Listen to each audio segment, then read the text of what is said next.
Kodam 21 Radin Inten meluncurkan aplikasi Centurion 21. Pangdam 21 Radin Inten menyatakan aplikasi ini untuk mendukung ketahanan pangan nasional dan pemantauan wilayah yang berbasis kecerdasan buatan. Bapak Ibu, mohon bersiap. Kodam 21 Radin Inten meluncurkan aplikasi Centurion 21 bersama sejumlah perguruan tinggi di Lampung dan Bengkulu. Aplikasi ini digunakan Babinsa untuk menghimpun data lapangan langsung dari desa, mencakup sektor pertanian, peternakan, perikanan, kondisi sosial, hingga potensi kerawanan wilayah. Data yang terhimpun menjadi dasar pengambilan keputusan untuk pimpinan TNI dan pemerintah daerah.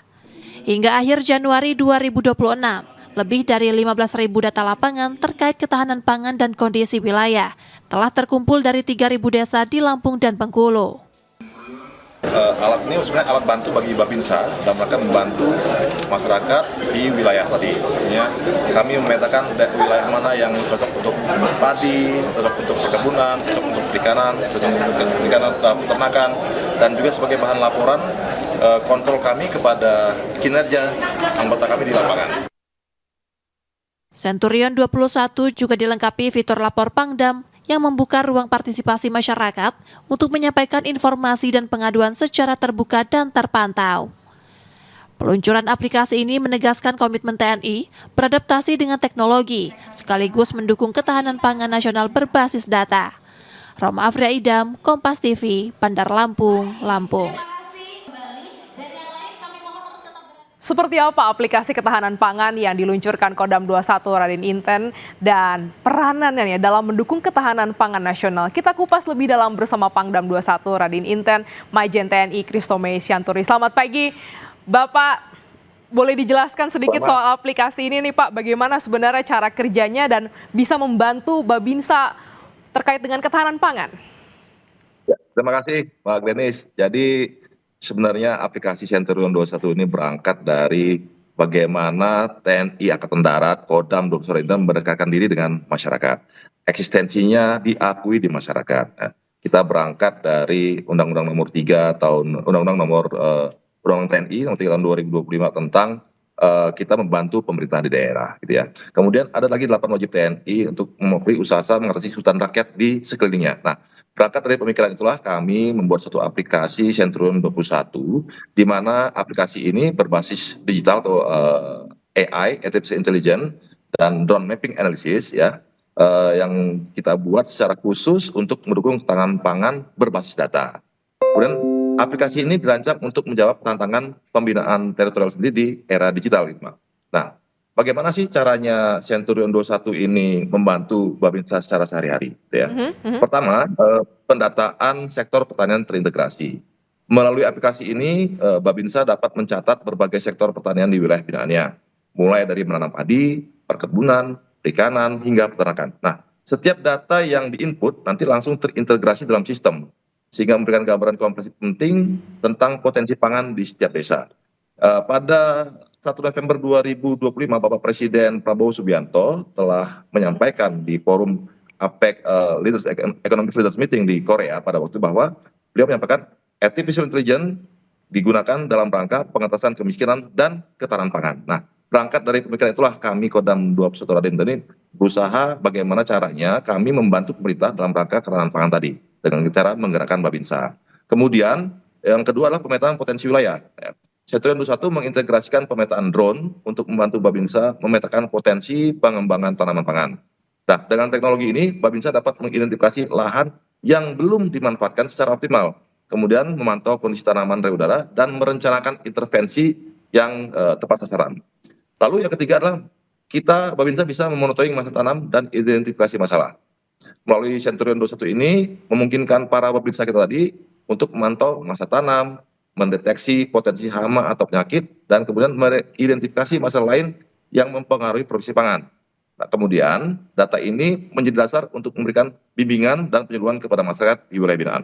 Di Provinsi Lampung dan Bengkulu ini kami sudah mengadakan semacam MOU dengan pemerintah provinsi untuk bahwa Babinsa sebagai juga penyuluh pertanian di lapangan, bekerjasama dengan PPL atau penyuluh-penyuluh pertanian yang ada di lapangan yang saat ini sudah ada, gitu ya. Kemudian pelaporan real time. Babinsa dapat melaporkan kondisi lapangan secara langsung melalui smartphone yang dia miliki gitu ya. Sehingga informasi mengalir dari tingkat desa ke pusat komando dengan cepat. Dan hal ini memungkinkan untuk pengambilan keputusan yang lebih responsif dan akurat. Jadi keputusan yang kita ambil saat ini semuanya harus berbasis data, Mbak. Jadi tidak hanya sebagai Baik. asumsi gitu ya. Nah, kemudian intinya Centurion 21 ini adalah kami mengubah cara kerja Babinsa dari pendekatan manual dan konvensional menjadi pendekatan berbasis data yang lebih tentunya presisi dan efektif itu, Mbak. Itu kira-kira, Mbak. Wow, menarik sekali. Ada 2 provinsi, Lampung dan Bengkulu yang juga diterapkan untuk bisa aplikasi ini diberlakukan, Pak. Untuk sejauh ini sudah berapa banyak data yang terkumpul? Ini tingkatannya desa, kecamatan, atau seperti apa skop wilayah yang dilaporkan ini, Pak? Ya, jadi kan Babinsa ini kan levelnya di tingkat desa, Mbak. Dia punya wilayah tanggung jawab di pedesaan-pedesaan yang memang menjadi area of authority atau area tanggung jawab binaannya gitu ya. Nah, data saat ini yang sudah kita kumpulkan lebih dari 3.000 desa atau hampir 90% desa yang ada di Lampung dan Bengkulu. Kemudian data-data yang terkumpul tadi bukan sekedar data, Mbak, tapi juga sebagai fondasi kami dalam pengambilan keputusan strategis. Dan dalam waktu kurang lebih 46-50 hari sejak kami meluncurkan sistem Centurion atau aplikasi Centurion 21 ini, kita sudah menghimpun data kurang lebih sekitar 15.500 data survei dari berbagai wilayah, baik di Lampung maupun di Bengkulu. Kemudian bagaimana data itu dapat dimanfaatkan untuk keputusan tepat sasaran gitu Pak ya. Pertama, analisis luas tanam atau LTT. Data yang terkumpul memungkinkan kami menganalisa progres luas tanam secara real time. Kemudian kami dapat mengidentifikasi wilayah mana yang membutuhkan intensifikasi, kemudian wilayah mana yang potensial untuk optimalisasi lahan, dan wilayah mana yang memerlukan intervensi khusus. Ini menjadi kunci komponen kunci strategi pertanian berbasis data yang kami sebut sebagai 3 jurus emas untuk mencapai swasembada pangan di tahun 2025 dan 2026 ini gitu ya. Kemudian kita mengidentifikasi kesenjangan produksi. Dengan data yang komprehensif, kami dapat membandingkan potensi lahan dengan produksi aktual. Dan jika ada kesenjangan, kami dapat segera mengirimkan tim pendamping atau mengalokasikan sumber daya untuk mengatasi masalahnya. Apakah itu masalah irigasi, benih, atau teknik budidayanya gitu Pak. Kemudian yang ketiga adalah koordinasi dengan stakeholder terkait. Data yang terkumpul menjadi bahan rujukan bagi pemerintah daerah, pemerintah kabupaten, provinsi dalam menyusun kebijakan. Kemudian ketika kami menemukan permasalahan di lapangan, data ini menjadi dasar untuk berkoordinasi dengan dinas pertanian setempat, Bulog, atau stakeholder instansi yang lain yang berwenang. Dan data ini menjadi jembatan antara TNI dan instansi sipil untuk sinergi yang tentunya lebih efektif itu, Mbak. Iya, Kemudian untuk prediksi dan pencegahan, ya. Dengan data historis dan real time, kami dapat memprediksi potensi masalah sebelum terjadi. Apakah itu potensi gagal panen akibat cuaca atau potensi kelangkaan pasokan di suatu wilayah tertentu. Nah, tindakan pencegahan ini dapat dilakukan secara lebih awal. Dan yang terakhir, alat ini sebagai evaluasi kinerja Babinsa sendiri, Mbak. Gitu ya. Jadi aplikasi ini berfungsi sebagai sarana pengendalian kerja kami. Gitu ya. Kami dapat memantau sejauh mana Babinsa ini melakukan pendampingan, seberapa sering melakukan kunjungan di lapangan, dan apa hasil yang dicapai. Gitu ya. Ini memastikan akuntabilitas dan profesionalisme Babinsa dalam pelaksanaan tugasnya gitu. Jadi filosofi kami sederhana sebenarnya Mbak ya, bahwa sawah itu adalah benteng pertahanan baru. Setiap hektar lahan dan setiap ton padi adalah senjata strategis melawan krisis pangan global. Dan data membantu kami mengarahkan senjata ini dengan tepat. Kira-kira gitu Pak. Baik, ini juga ada fitur lapor Pangdam ya Pak dalam aplikasi ini. Sejauh mana partisipasi masyarakat dan juga secara singkat Pak, harapan Bapak dengan aplikasi ini untuk masyarakat Bengkulu dan juga Lampung? Ya, sebenarnya fitur lapor Pangdam 21 ini adalah wujud komitmen Kodam 21 Raden Inten sendiri untuk membuka ruang partisipasi langsung bagi masyarakat, keterbukaan publik ya Mbak. Ini bukan sekedar aplikasi pengaduan, tetapi platform komunikasi 2 arah antara masyarakat dan kami sebagai pimpinan Kodam. Ya.